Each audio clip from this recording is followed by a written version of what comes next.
가의 동맹을 보면서 자괴감을 느끼는 기독교인들에게 기독교는 민주주의를 싫어하는지 아예 관심이 없는지 아니면 기독교도 민주주의를 지지하는지 답답하고 궁금한 시민들에게 호모 요쿠스의 저자 이병주 변호사가 시원한 질문과 명쾌한 답변을 제시합니다. 박근혜 사태와 기독교의 문제, 기독교인들에게 민주주의는 무엇인가? 도서출판 대장간. 100년 이상 살 수 있는 장수 어종, 캐비아를 낳는 어종으로 더욱 유명한 철갑상어. 이 철갑상어를 진액으로 만들었다는데 그 이름하여 사랑어. 오메가3, 필수 아미노산, 각종 미네랄, 컨드로이친 등 100년 장수 철갑상어를 진액으로 한 컵에. 좋다, 좋아. 철갑상어 진액 사랑어. 스태미나가 콸콸콸. 검색창에 사랑어. 건강에 뭘 좀 아는 사람이라면 자, 따라해보세요. 하나 둘셋넷 건강해져라 건강해져라 건강해져라 건강해져라 가족 건강에도 부모님 선물도 건강종합몰 정관장몰. 텍스토머 정품을 꼭 확인하세요. 우리 집 방충망 바꿨어요. 미세벌레 덤벼봐 먼지 모두 덤벼봐 촘촘해서 촘촘만 방충망은 촘촘만 예쁘고 통풍까지 좋아요. 방충망은 촘촘만 주식회사 텍스토머. 텍스토머 정품을 꼭 확인하세요. 우리 집 방충망 바꿨어요. 미세벌레 덤벼봐 먼지 모두 덤벼봐 촘촘해서 촘촘만 방충망은 촘촘만 예쁘고 통풍까지 좋아요. 방충망은 촘촘만 주식회사 텍스토머.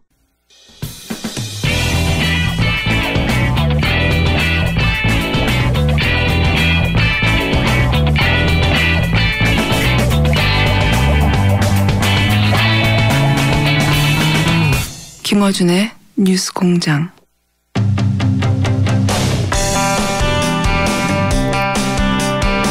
YTN이 최근 신임 사장을 공모했죠. 여기에 10년차 해직 기자 노정면 씨가 응모했다가 서류 심사에서 탈락을 했습니다. 적격자가 없어서 아예 재공모를 하겠다고 하는 게 사측의 이야기인데, 노정면 기자 직접 연결해서 이번 사태에 대한 입장 들어보겠습니다. 안녕하십니까? 네, 안녕하세요. 노정면입니다. 10년 됐죠? 거의. 해직당한 지요? 예. 차수로 10년 차고 만 9년 됐습니다. 예, 10년 차. 정말 오래됐습니다. 네. 그리고 본인 페이스북에도 해고 며칠 차 이렇게 계속 며칠 차죠 지금 이제? 오늘이 3217일입니다. 이야, 정말 오래됐습니다. 너무 오래돼서 다시 한번 여쭤보겠는데, 그때 당시 해직됐던 이유가 뭐였죠? 2008년도에도 지금처럼 YTN 사장 교체기였는데요. 예. 그때 이명박 정권에서 이제 이른바 낙하산 사장을 내려보내서 네. 그 사장을 막는 투쟁을 제가 노조위원장일 때였는데 그 투쟁을 하다가 해고당했습니다. 그때 같이 해고당하신 분들은 그 중에서 복귀하신 분이 있습니까? 그 당시 6명이 한꺼번에 해고를 당했고요. 그 중에 3명은 이제 대법원에서 승소해서 복귀를 하셨고, 예. 저를 포함한 3명은 아직 밖에 있습니다. 그렇죠. 그런데도 계속 복귀를 하겠다고, 이 연차, 날짜도 계속 올리시고, 그런 의지를 밝히시다가, 이번에 사장 공모에 응모하시면서 만약에 이 사장 공모에서 떨어지면 이제는 YTN으로 복귀하는 거를 꿈을 접겠다라고 하셨는데, 우선 왜 응모하셨습니까? 일단 YTN 언론 개혁 그 차원에서 이제 YTN 개혁이 중요하다고 봤고, 지난 9년의 시간이 그런 언론 개혁을 위한 준비 기간이었다고 생각해요. 간단히 말씀드리면 YTN에서 제가 필요한 이유는 YTN을 조금이라도 더 개혁시키고 진일보시키는 데 기여하라, 이런 게 아닌가 싶어서, 사장이 되면, 그런 일을 조금 더 적극적으로 또 주도적으로 할 수 있지 않을까, 그런 판단을 했습니다.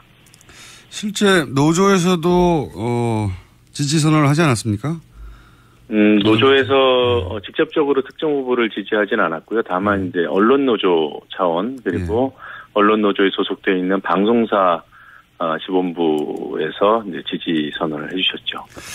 응모하셨을 때 저희도 인터뷰 요청을 했었고 아마 뭐 당연히 다른 언론들도 인터뷰를 많이 요청했을 텐데 네. 그때 당시 거절을 하셨어요. 결과가 나오면 인터뷰가 됐다고. 그때 거절하신 이유는 뭔가요? 이번 그 사장 공모 제도가 그 뭐 일반 기업처럼 대주주나 이사회에서 일방적으로 정하는 게 아니라 이게 공영 언론이기 때문에 시민들, 시청자들 의견까지 반영하는 이제 독립적인 심사 절차를 밟겠다 이런 취지였거든요. 그래서 그 취지대로라면 제가 나름대로는 그래도 많은 분들의 지지도 받고 그래서 남들이 보기에 여론을 막 일으켜서 심사에 영향을 미치려 한다는 오해를 받을 수 있을 것 같다는 판단을 했어요. 그래서 심사에만 집중하기 위해서 인터뷰를 거절했습니다. 그렇군요. 혹시 일반의 지지를 받아서 심사에서 유리한 국면을 만드는 노력을 한다 이런 이야기를 들을까봐 오히려 인터뷰를 안 하셨다. 네. 그런데 이제 결국은 저희가 인터뷰하는 이유이기도 합니다만 서류 심사에서 0점을 받았다. 서류 심사에서. 네. 대주주 측 심사위원들로부터 그랬죠. 네. 이게 이 사장 공모의 진행 방식을 저희가 몰라서 이게 어떤 의미가 있는 건지 잘 모르겠는데 우선 사장 공모를 어떤 식으로 했고 뭐가 문제인지 좀 설명해 주십시오. 네. YTN은 주식회사하고 또 그 주식시장에 상장되어 있는 공개된 회사이기 때문에 이사회가 당연히 있고요. 이사회에서 경영진을 보통 이제 선출하지 않습니까? 네. 그리고 주주총회에서 승인을 하면은 이제 사장이 되는 건데, 일반 공기업들은 사장 후보 추천위원회라는 그 별도의 법률적인 제도를 갖고 있습니다. 아시겠지만. YTN도 원래는 그 사장 후보 추천위원회 줄여서 사추위 제도가 있었어요. 근데 그 제도를 이명박 정권 때 일방적으로 없애버렸습니다. 배석규 사장 당시에. 그래서 그 제도를 이번에 8년 만에 다시 부활시킨 거예요. 이 의미는 최소한 공기관처럼 이사회로부터 독립되어 있는 별도 기구에서 사장 후보의 자질과 자격만을 검증해서 그 사람을 평가한 결과를 이사회에 올리고 그 결과를 가지고 이사회에서 최종 승인을 하는 이런 이제 절차를 밟기로 돼 있었고요. 구체적으로는 이 사장 후보 추천위원회 위원을 5명으로 구성하고 있습니다. 이 5명 중 1명은 사원 대표격, 또 한 분은 YTN이 시청자를 만나는 언론사이기 때문에 시민사회, 시청자를 대표하는 분, 이렇게 2분이 들어가고요. 나머지 3명은 대주주 측에서 지명한 사람들이 들어갑니다. 대주주라고 하면 뭐 한전, 마사회, 인삼공사 이런 데를 말씀하시는 거죠? 예, 맞습니다. 한전, KDN, 마사회, 인삼공사에. 그런데 지금 언론 보도상으로는 바로 이 한전, 마사회, 인삼공사에서 0점을 줬다는 거 아닙니까? 맞습니다. 그렇게 알려졌는데 지금. 그거는 뭐 사실입니다. 그래서 그렇게 0점을 받으면 5명 중에 3명이 0점을 줬기 때문에 통과할 수가 없는 상황이고 결정적으로 이 공기업 대주주들이 노조면을 원하지 않았기 때문에 탈락한 것으로 이렇게 보도가 됐는데 이 공기업 그러니까 한전, 마사회, 인삼공사가 0점을 준 이유는 뭐라고 보십니까? 뭐 저를 평가해서 0점을 줬다면 제가 뭐 능력 부족이라고 생각해야죠. 공개적으로 뭐 공정하게 진행된 심사에서 제가 0점을 받았다면 제가 반성할 일인데 저는 저를 평가하지 않았다고 판단해요. 그 이유는요? 이미 떨어뜨리기 위해서 시나리오가 짜졌고 그 시나리오대로 담합을 한 결과라고밖에 판단할 수가 없습니다. 요번 평가 그 항목들이 정치적인 중립성, 경영 능력, 뭐 도덕성, 뭐 이런 것들이거든요. 이런 부분에서 다른 경쟁 후보들과 비교해 볼 때 이건 뭐 제가 절대적으로 제가 훌륭한 사람이라고 말할 수는 없고요. 다만 상대적으로 볼 때 그분들보다 0점을 받을 이유까지는 뭐 감히 말씀드리지만 전혀 없습니다. 후보가 총 11명. 1점이라도 나왔다면 제가 탈락하지 않아요. 1점이라도 나오면 탈락할 수 없는 구조인데 0점을 공이 대기업에는 공기업 측 추천위원 3명이 똑같이 0점을 줘서 탈락을 시켰고 네. 거기서 이제 이거는 이 공기업 이 추천한 사추위원 3명이 0점을 주도록 사전에 합의된 사항 아니냐 이런 의혹을 지금 가지고 계신 건데 그래서 어제 네네. 근데 그래서 어제 SNS에 이런 글이 올라와 가지고 사람들의 입에 오르내리고 있는데 X에게라고 이렇게 표현했어요. X에게 서류 심사 탈락했다는 문자를 받고 나는 당신이 떠올랐다. 웃고 있을까 안 웃고 있을까라고 했는데 이 X가 누굽니까? 특정인을 제가 지칭한 건 아니고요. YTN 사내에 존재하는 세력이라고 이해하시면 좋을 것 같습니다. 아하. YTN 언론 개혁 거부 세력 정도로 설명드릴 수 있어요. YTN 내에 노종면 기자님으로 상징되는 그동안의 YTN의 문제점을 개혁하고자 하는 흐름에 반하는 세력이 있다. 네, 분명히 존재합니다.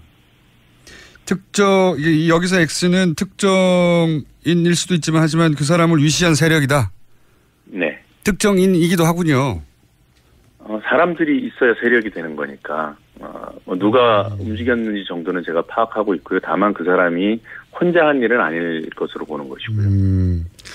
이분 혹은 이 분들이 0점을 주도록 사전에 이야기한 정황에 대해서 어느 정도 알고 계시군요. 저는 상당히 구체적으로 알고 있습니다. 언제 밝히실 예정입니까?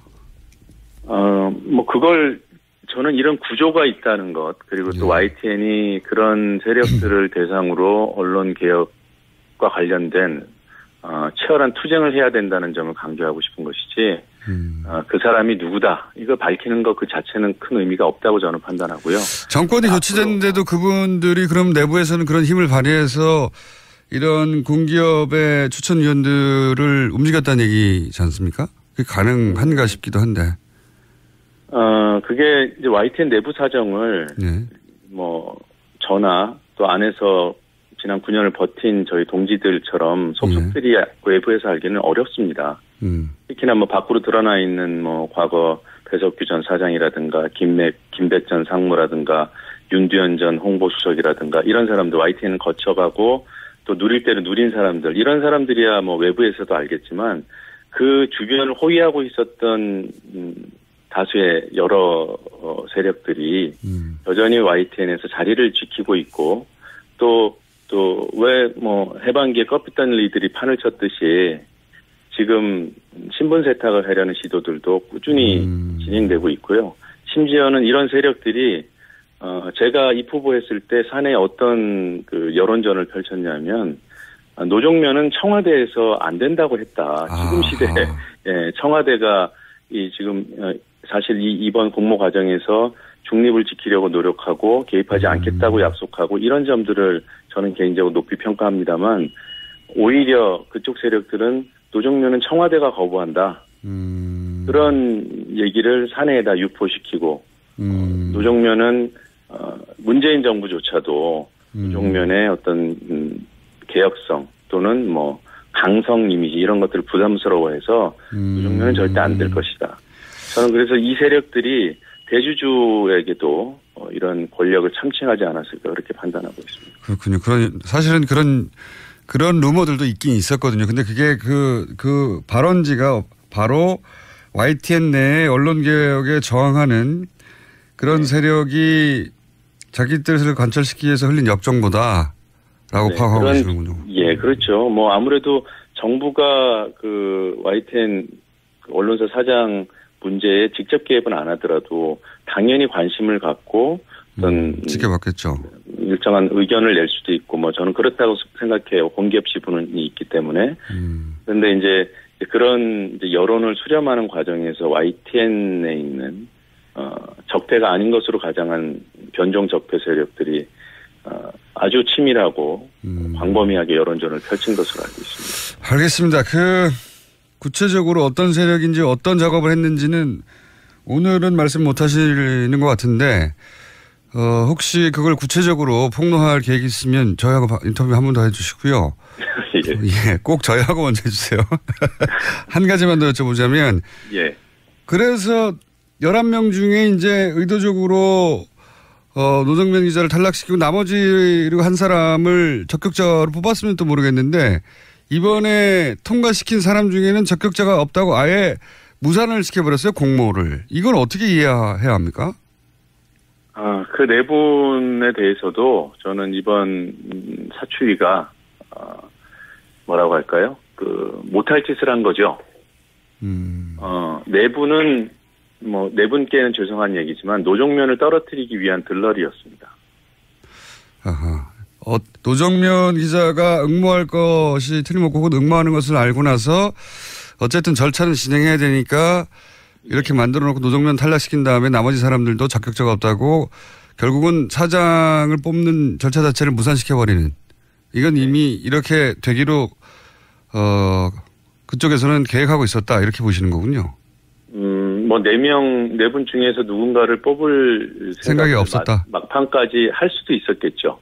저는 그 부분에 대해서는 확정적으로 말씀드릴 수는 없고, 제1순위는 노정면을 탈락시켜야 된다는 것이었고, 모르겠습니다. 그 눈치를 살펴서, 반발이 적었다면 네 분 중에 한 분을 그냥 거의 꼭두각시처럼 세웠을 가능성도 저는 있다고 봐요. 근데 저희 YTN 노조나 저나 또 시민사회 여론이나 이번 일에 대해서 관심을 보이고 또 항의하고. 그러면 이 사람 뽑으려고 노정면을 탈락시키는 거냐 이런 얘기를 그렇죠. 또 들을까 봐 아예. 그렇죠. 그런 부담이 매우 컸을 겁니다. 그러면 다음 사장 공모에도 응모하셔야 되는 거 아닙니까? 사추위가 공정하게 진행된다는 최소한의 조건이 마련된다면 저는 응모할 생각은 없어요. 제가 응모한 자체가 사추위가 이렇게 좀 뭔가 좋지 않은 방향으로 흘러갈 조짐을 봤기 때문에 그 부분을 알리고 또는 견제하기 위해서 제가 응모했던 것이기 때문에요. 그것이 해소되는 과정으로 접어들었다고 판단하면 응모하지 않을 생각입니다. 아니, 이 과정 자체가 해소되지 않았음을 증명하는 거 아닙니까? 그러니까 제 말은 뭐냐면. 지금은 해소되지 않았죠. 그러니까요. 그러니까 또 응모하셔야 되는 거 아니에요? 원래는 이번에 응모에 탈락하면 다시는 응모하지 않겠다고 말씀하셨지만 예. 상황이 그런 상황이 아닌 게 지금 점점 명백해지면 오히려 또 응모하고 해야 되는 거 아닙니까? 그런 가능성을 전혀 배제하지는 않습니다만은 예. 기본적으로 제가 개인 성명을 통해서 요구해 놓은 것이 있어요. 입후보자였기 때문에 이번 공모가 무산된 것은 적격자가 없어서 무산된 것이 아니라 음모에 의해서 담합에 의해서 공모 절차가 훼손됐기 때문에 원인 무효가 된 거거든요. 그럼 또 응모하셔야죠. 그래서 근데 결과적으로 재공모를 하게 되면 저희 기본적인 조건들이 이번 상황에 대한 인정과 사과 그리고 사추위원들의 교체 그를 통한 공정한 그 사추위 진행의 약속 이것들이 보장되는 그런 조건 하에서 저는 응모하지 않을 생각입니다. 그게 보장이 안 되면 또 응모할 것이다. 네. 그렇게 해석할 수도 있겠군요. 예, 지금 더 구체적으로 말씀드리긴 좀 곤란하고요. 네. 왜냐하면 이런 문제를 드러내기 위해서라도 계속 응모해야 되는 게 아닌가는 본인은 괴로우시겠지만. 네, 예. 저는 이번 상황을 제가 일신의 영달이나 또는 어떤 사람들은 그러더라고요. 제가 소영웅주의의 발로로 이런 행동을 했다고. 근데 그런 분들께 말씀드리고 싶은 것은, 말씀을 그렇게 쉽게 하시지 말았으면 좋겠어요. 인생을 걸고 하는 일이고. 10년을 버틴 일인데요. 알겠습니다. 오늘은 저희가 여기까지 듣고요. 저희가 계속 부추겨서 한 번 더 나가시는 것으로 결론이 날 때까지 관심을 계속 가지고 또 혹여 어떻게 구체적으로 이런 일들이 벌어졌는지 말씀하실 결심이 있으시면 다시 한번 연결하도록 하겠습니다. 예, 고맙습니다. 알겠습니다. 오늘 말씀 감사합니다. 네. 지금까지 해직 기자 10년 차 노정면 씨였습니다. 아, 또 떨어졌어. 너 또 입사 시험 봤어? 아니, 차량용 핸드폰 거치대 말이야. 여러 개 사봤는데 실패의 연속이야. 떨어지고 시야 가리고 운전석에서도 멀고 뭐 좋은 거 없을까? 싼 것만 찾으니까 그렇지. 제대로 된 거 하나 사서 편리하게 쓰는 게 더 낫지. 그런 게 있어? 그럼 있지. 1, 2, 3 할 때 2. 힘 세다 할 때 힘. 2 힘. 2 힘? 2배로 힘이 세다는 건가? 네이버 검색창에 2 힘을 검색해보세요. 오빠, 우리 어디 가는 거야? 정수 가지. 와, 우리 말 타러 가는 거야? 그렇게 좋아? 고민하지 말고 장수로 오세요. 온 가족이 즐기는 승마 체험과 국내 최대 규모의 말역사 체험관 등 장수에는 정말 볼 것, 누릴 것들이 넘쳐난답니다. 말의 심장 소리를 직접 느껴보는 장수에서의 하룬 여행. 장수는 항상 가까이 있습니다. 주말 여행은 장수로. 승마 체험 예약은 063-350-5486.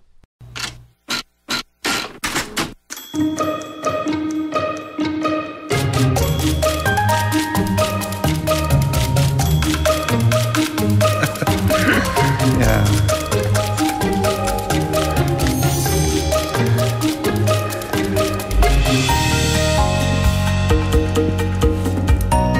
네, 큐가 들어왔네요. 그것도 모르고 제가 떠들 뻔했습니다. 자, 오늘은 새로 준비한 코너입니다. 제가 야심 안 차게 준비한 코너인데요.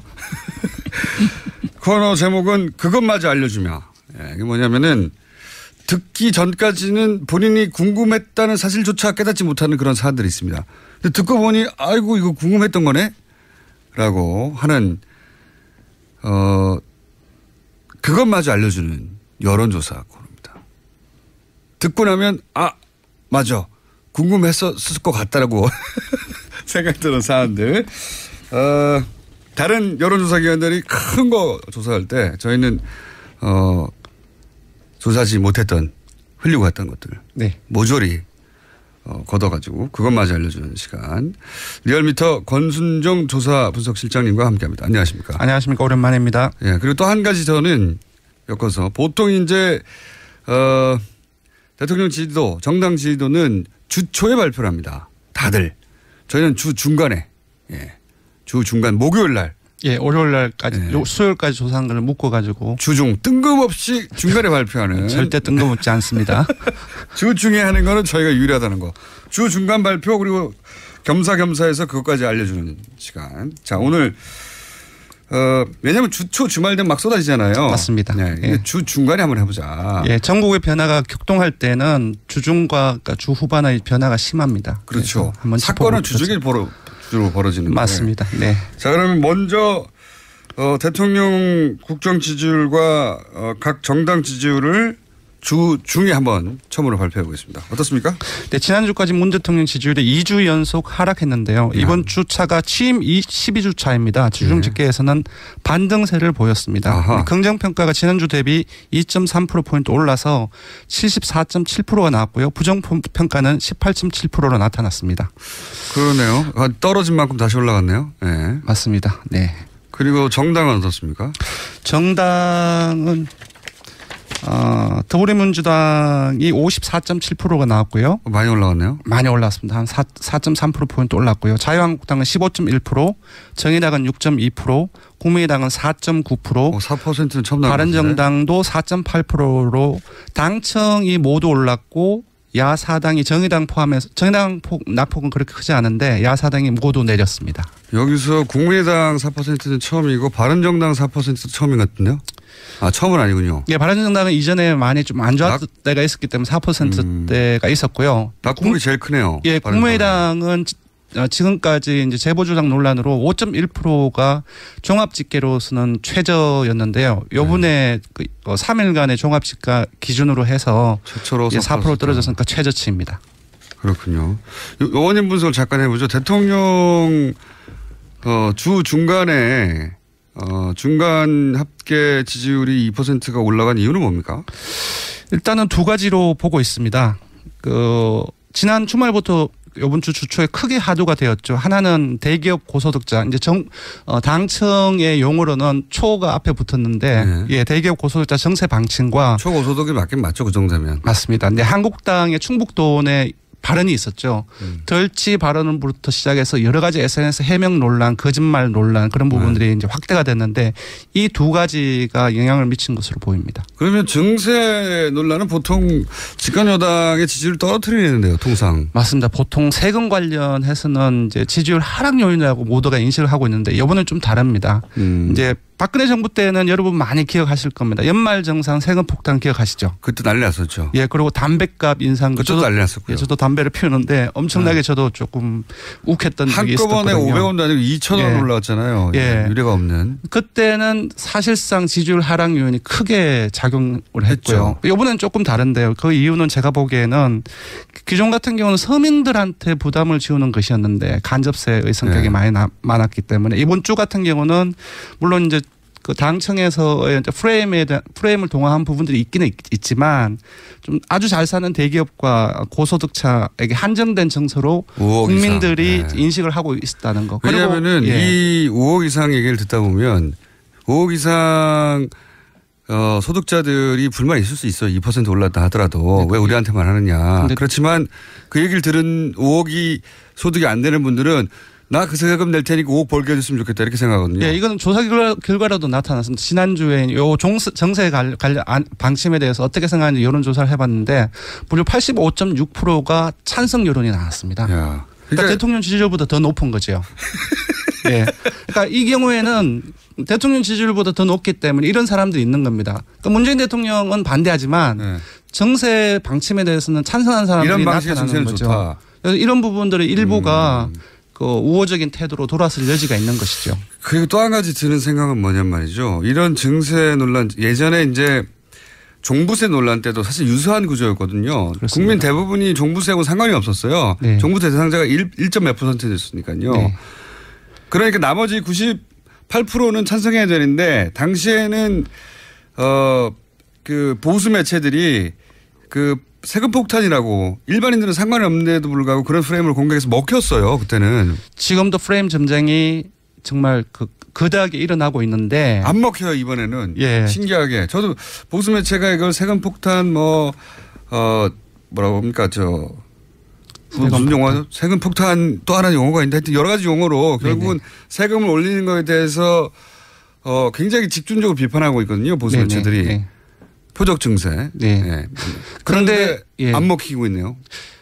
근데 안 먹힐 것이다라고 단정하기는 조금 이런 측면이 있습니다. 왜냐하면 어제 그 이재명 성남시장이 이제 부자 정세에 이어서 서민 감세해야 된다. 이게 또 치고 나오셨어요. 서민 감세는 지금 또 자유한국당의 프레임인데. 예, 또 그리고 이제 정치권 일부에서는 이제 사실상 이제 공약을 실현하기 위해서는 예산이 많아야 되는데 그래서 중산층 일부까지도 정세를 해야 된다는. 그러니까 좀 상충하는 여러 가지 정세 방향성이 좀 많이 나오고 있기 때문에 알겠습니다. 조금 봐야 될 것 같습니다. 일단 지지율이 대통령과 집권 여당이 지지율이 반등을 했고 그게 첫 번째고 나머지 야당들은 하락했는데 낙폭이 가장 큰 것은 바른정당입니다. 국민의당 그러니까 우선 정의당은 낙폭이 적고 한국당도 낙폭이 그렇게 크진 않기 때문에 0.9%포인트입니다. 국민의당이 4%대 이하로 내려간 이유 그리고 바른정당이 낙폭이 큰 이유 이 두 가지는 어떻게 보십니까?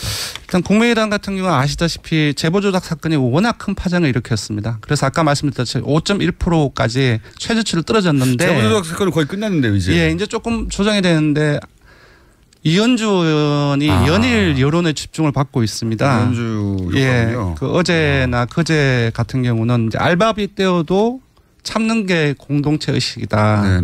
그리고 이제 공무원 폄하 발언 이런 것들이 계속 중첩적으로 나오고 연주의 효과를 보시는 거고. 바른정당이 한 번에 2%가 넘게 떨어진 건 뭡니까 이유가? 맞습니다. 지금 지난주에 7.3%에서 7%에서는 오랜만에 회복을 했거든요. 그래서 지지율이 워낙 낮은 상태이기 때문에 한 2.5% 떨어진 것도 상당폭 하락한 겁니다. 25%가 떨어진 거예요 거의.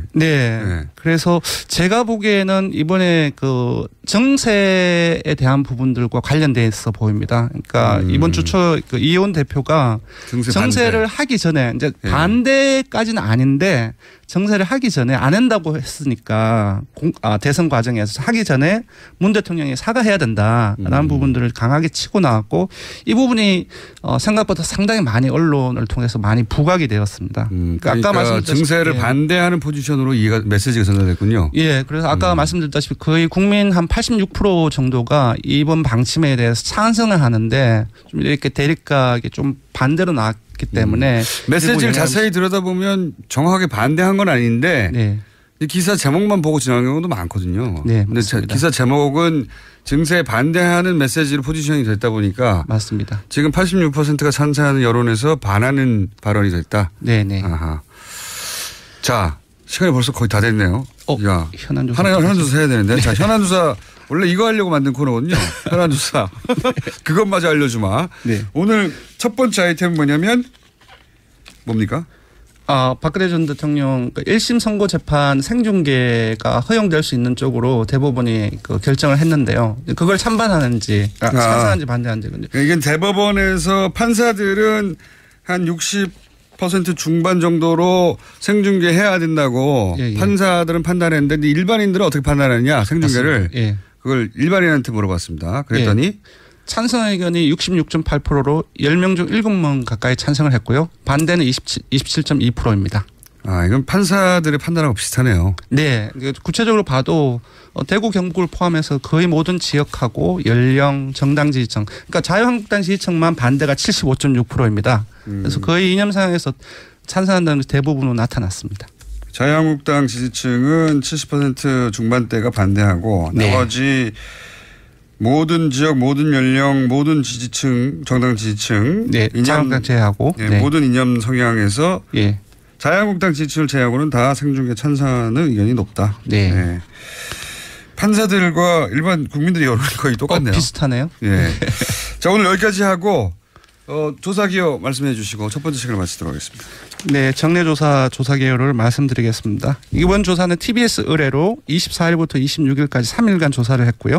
전화 면접 자동응답 혼용으로 했습니다. 34,908명의 통화를 시도해서 최종 1,533명의 응답을 완료했고 응답률은 4.4%, 표본 오차는 95% 신뢰 수준 플러스 마이너스 4.4%포인트입니다.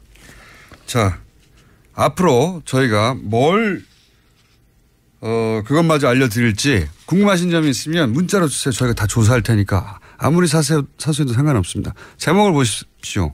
그것마저 알려준다는 거 아닙니까? 네. 그것마저 알려드리겠습니다. 자, 오늘 첫 번째 시간이었습니다. 수고하셨습니다. 네, 고맙습니다. TRBT의 권순정 실장이었습니다.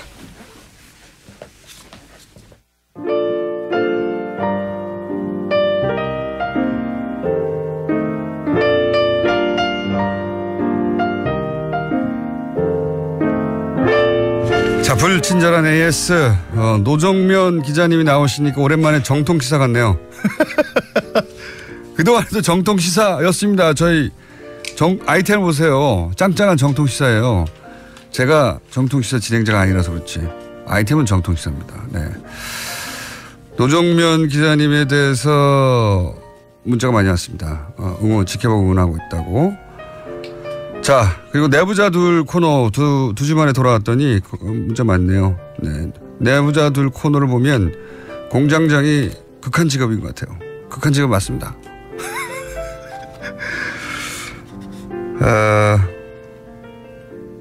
고기 작업을 해서 장갑을 끼고 일하는데 장갑 빼기 싫어서 그동안 문자를 안 보내다가 시사 요정이란 말에 욱해서 문자를. 회사가 상암동입니다. 네. 직선거리로 제가 제일 가까울 텐데 한 번도 못 봤어요. 누가 가깝냐 뽑아주면 스튜디오로 가겠습니다. 필요 없고요. 안 오셔도 됩니다. 시드니에서 출첵입니다. 거리 말고 충성도로 체크해주세요. 꼭 발표합니다. 기대해 주십시오. 네, 누가 말을 듣나. 여기까지 하겠습니다.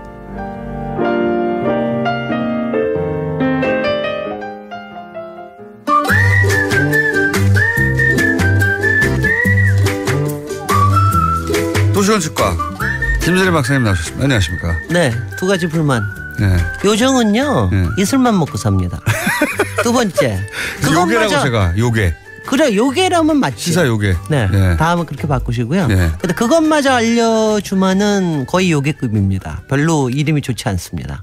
그래서 저는 좀 재고해 보시라. 시사 요괴로도 하지 말라고요? 아니 시사 요괴 그건 아니 요괴는 하시고 요괴급 그것마저 알려주면은 조금 더 근사한 거로 바꾸시라. 그것마저 알려주면은 좀 약하다. 약한 게라기보다는 좀 요괴스럽다는 뜻이에요. 요괴스럽다. 요괴니까요. 아니 왜냐하면은 왜냐하면 굉장히 중요한 건데 정책에 관련돼 가지고 어떤 민심이 있느냐 하는 걸 중요한 건데 그거를 너무 좀 희화화하는 것 같아서. 그런 의견은 죄송합니다. 이거 남의 영역을 건드리는 거 아니죠. 그런 의견을 저희는 충분히 참고해서 받아들이지 않아요. 알아요. 그래도 또 얘기를 합니다. 저는 받아들이지 않더라도 우리 아주 씩씩하게 삽시다. 충분히 참고한 다음에 받아들이지 않는 것으로. 자, 오늘은 여행 도시에 대해서 얘기하고 있죠. 지난주부터. 우리 도시 여행에 대해서 얘기하는데 오늘은 뭐 시간도 좀 짧고 그리고 우리가 오늘 얘기하려고 하는 데가 통영이니까. 통영이에요? 네. 통영이니까 저는 오늘 먼저 좀 저기부터 얘기를 하자면은 핵심이 이거예요. 그러니까 여러분들 속에 내 마음속 공간을 찾으라. 라고 하는 거예요. 특히 도시 여행이나 여름 여행에서 자기 마음속의 공간을 찾아가는 게 굉장히 중요한데 통영이 바로 그런 겁니다. 내 마음속 그 공간 같은 그런 왜 그런 느낌이. 거죠? 저는 안 가봐가지고. 근데 안 가봤다는 게 말이 고제에서 났잖아. 고제에서 자라셨잖아요. 진해에서 태어났습니다. 진해 글쎄. 진해에서 있었는데 어떻게 거기를 안 가요? 통영을. 진해에서 5살까지 살아서. 그러니까 이게 5살까지만 살고 그다음에는 서울에 와서 중고등학교 그다음에 부산에 살다가 중학교 때부터 서울에 살았어요. 아니 그래도 말도 안 되는 거죠. 왜 말이 안 됩니까? 이게 문제냐면은요. 발끈. 자기가 가까이 있는 데는 찾아가 보지 않는다는 게 이게 참 문제고요. 진해하고 통영은 그래도 5살이 가긴 멀어요. 아니 그러니까 엄마 아빠하고 같이 가셨어야지. 아니면 좀 책을 읽든가. 그때도 통영이 가볼 만한 곳이었습니까? 그럼요. 그때는 지금보다 훨씬 더 로맨틱했죠. 70년대 초반인데요, 제가. 70년대 초반이 바로 제가 왜 통영이 제 마음속 공간이냐 중에 하나인데. 그 시절 연애하셨구나. 연애했습니다. 배 타고 여행했습니다. 한려수도에서. 그래서 저기 했는데 제가 이제 통영에 대해서 특별히 얘기한 건 지난번에 베를린 얘기하면서 베를린에 이제 우리 김정숙 여사께서 통영에 동백 나무를 갖다 심으셨잖아요. 윤희상 작곡가가 이제 바로 통영 출신입니다. 윤희상 작곡가가 지금 한국으로 못 돌아오고 있거든요. 못 돌아오고 유해도 못 돌아올 뿐 아니라 지금 뭐 생가터도 뭐 지금 막 부셔버리고 뭐 지금 난리예요. 그래서 이제 월북 작가라고. 네네. 근데 그거는 뭐 다 이제는 다 클리어가 된 건데도. 그런데 그 통영에 있는 동백나무를 대신 가서 심었죠. 고향의 나무로. 그 굉장히 동백나무가 통영시의 나무이자 꽃이에요. 다 시마다 시꽃이 나무가 있는데 근데 베를린에 심는 거는 제수처는 굉장히 좋았으나 살아남기는 좀 어려울 겁니다. 베를린이 무지 춥거든요. 아마 흙도 일부 가져왔었죠. 그렇습니다. 왜냐하면 그래서 아마도 김정숙 여사 마음속에도 통영이 윤희상 작곡가에 대한 존경과 더불어서 그런 마음속 공간이 있지 않았을까. 왜 통영이 멋진 도시입니까? 근데 이제 그렇게 너무 이제 그렇게 하지 말고요. 그렇게 하고 싶어요. 일단은 바다와 섬들이 이제 굉장히 많은데 아니에요. 근데 여기가 뭐냐 정말 재밌는 게 여기 이순신 장군의 마음의 고향이기도 해요. 한산도. 왜 그렇습니까? 바로 한산도에 가까우니까. 아니 가깝기뿐이야 바로 앞에 있는 거고 여기에 수군 저기가 있었으니까. 그렇다고 해서 마음의 고향인지는 어떻게 아세요? 아니 한산도에서 글을 썼잖아요. 한산도 수루에 앉아서. 난중일기에 통영 나오나요? 그럼요. 그러니까 통영이라는 말을 그때 쓰지는 않았죠.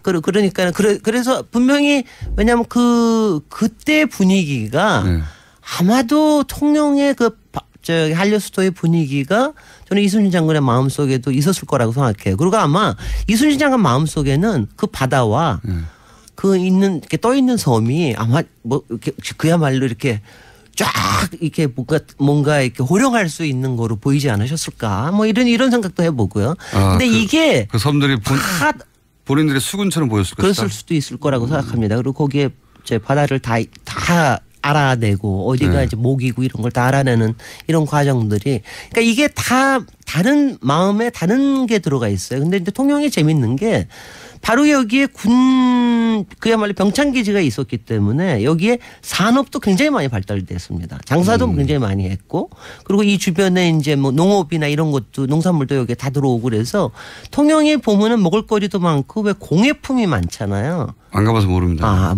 아니 그건 가봐서 아는 게 아니라 통영 칠기가 유명한 정도는 알아야지. 안 가봐서 모릅니다. 아니 근데 이제 바로 그런 것 때문에 안 가본 게 아니라 이제 바로 그런 것 때문에 그러니까 한 공간이 여러 가지 느낌을 가질 수 있는 게 바로 이제 통영의 장점이죠. 통영이 이제 그야말로 이제 군대도 있지만 그리고 여기서 엄청난 전쟁도 있고 그랬지만 거기에 숨어져 있는 이제 서정과 감성과 이 부분. 근데 여기서 이제 여기서 하나만 더 얘기하면은요. 다른 거 다른 점이 뭐예요? 통영만의. 보세요.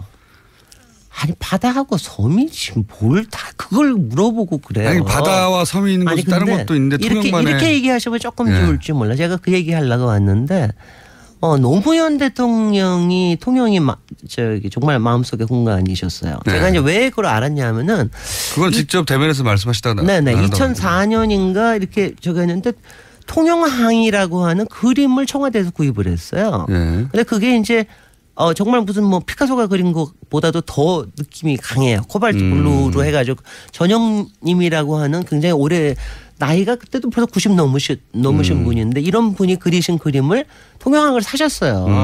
그 제가 그걸 기사에 보고 내가 너무나 신기했어요. 왜냐하면 뭐 통영을 좋아하신다는 것도 그렇지만 그런 그림을 살 수 있는 이런 안목이라는 게 굉장한 거 아니에요. 그래서 왜 사는지 물어보셨어요? 그래서 이제 그 다음에 한번 제가 테이블에 한번 앉을 기회가 있어가지고 궁금해가지고 물어봤습니다. 한번 물어봤다가 한 30분쯤 묶여가지고 말이 많은 분이니까 통영이 왜 내 마음속 공간인가라고 하는 얘기를 노무현 대통령이 통영에 대해서 어쩌다가 마음에 훅 들어왔는지를 30분 동안 설명하셨다고요? 30분 동안 설명을 하시고 지금도 가면은 왜냐하면 통영에 가면 요약하면 무슨 얘기인가요? 가슴이 벌렁 아니 뭐냐면 이거예요. 지금도 이제 가보실 수가 있습니다. 지금도 이제 거기 다라공원이라는 데를 가시면은 거기 가면은 이제 앞에 미륵산 보이고 그리고 섬들이 떠 있는 게 보이고 여기에 저녁 노을이 싹 저기 들 때 그럴 때 가보시면 이게 들어옵니다. 그리고 다시 연애도 해보시든가 뭐 하든가 뭐 그런데 마음이 훅 바로 들어온다고요? 그게 그러니까 이제 그 노무현 대통령 마음속에 그 미륵산 왜냐면 거기 가셔서 미륵산과 그걸 보면은 그러니까 가슴이 뛰기도 하고 가슴에 그동안 있었던 것이 쫙 가라앉기도 하고 이제 그런 얘기를 하시더라고요. 근데 저는 그때 그래서 제가 노무현 대통령께 반한 순간 중에 하나였습니다. 왜요? 왜냐하면요. 우리 김어준 공장장께는 반할 수가 없는 게 자기가 좋아하는 내 마음속 공간이 없는 사람은요. 왜 없다고 생각하세요? 많은데 저도. 있겠죠. 그러니까 그건 나중에 얘기합시다. 내 마음속 공간을 가지고 있는 사람이 그 공간에 대해서 얘기하는 거의 깊이라는 거는요. 굉장히 다릅니다. 그래서 자기가 왜 그 공간을 마음에 담았는지 설명하는데 많아졌다고요? 윤희상 선생님이 그 앞에서 자기 고향에서 통영 앞바다에 그 양반이 얘기한 건 딴 것도 아니에요. 그냥 바닷물이 철썩되는 파도 소리만도 죽겠는 거예요. 말하자면은 이제 그런 얘기를 하실 수 있는 거. 그리고 이제 그 전영님 작가도 통영 출신인데 그 자기 안에 들어있는 그 자기의 고향을 그렇게 그려낼 수 있는 거. 그 다음에 가령 박경리 선생님의 토지 같은 경우에는 통영에서 잘하셨잖아요. 근데 왜 통영에서 이순신, 전영님, 윤희상, 박경리 그 외에도 굉장히 많은 분들이 왜 태어날 수 있었을까? 다른 동네에서도 많은 위인들이 태어났어요. 아니에요. 그것도 분명히 있지만 그런 것들이 태어날 수 있게끔 되는 그 판타지가 있습니다. 통영만에. 그걸 보고 자라게 되면. 네, 그게 있습니다. 그래서 그런 영혼이 풍성하게 된다. 그게 저는 우연히 그야말로 20대에 연애하느라고 그걸 발견을 했지만 여러분들도 가실 때 가셔서 뭐 충무김밥만 먹고 오시지 말고 그러니까 맨날 그런 것만 하시지 말고 그 앞에서 그러니까 그런 공간을 좀 느껴보시는 게 굉장히 중요해요. 그래서 저는 우리가 이제 외국에 무슨 뭐 그리스 도시라든가 이런 얘기들 많이 저기 하고 그러는데 통영만이 가지고 있는 그 맛을 여러분들도 좀 느끼시고 마음에 받아들이시라. 네, 황교익 선생님한테 통영에서 먹거리 뭐 있나 물어봤는데. 거기는 고기는 없어요. 그래요? 고기는 고기에 관련된 없는 세상에 어디 있습니까? 아니 있긴 있지만 고기에 관련된 요리 자체가 없는 거죠. 괜찮습니다. 구워 먹으면 돼요. 저는. 그리고 이제 가시면 거기에 이제 지금 굉장히 유명한 게 동피랑 서피랑 같은 경우에. 동피랑 서피랑은. 그건 이제 벽화 마을인데. 그것도 너무 얼마나 웃겨요. 시에서는 없애려고 그러는데 그냥 민간 단체들이 그 예술가들이 모여가지고 자기네들끼리 국제 무슨 벽화전 해가지고 만들어가지고 보존하는 거예요. 지금 제일 유명한 마을 벽화, 마을 벽들을 그림을 그려서. 벽화를. 그래서 그게 서피랑부터 시작을 해가지고 동피랑 이렇게 해가지고 이제 늘어나고 있고요. 통영이 국제 음악제가 굉장히 유명한 거 아십니까? 그건 들어봤습니다. 그것도 윤희상 때문에 생긴 거고.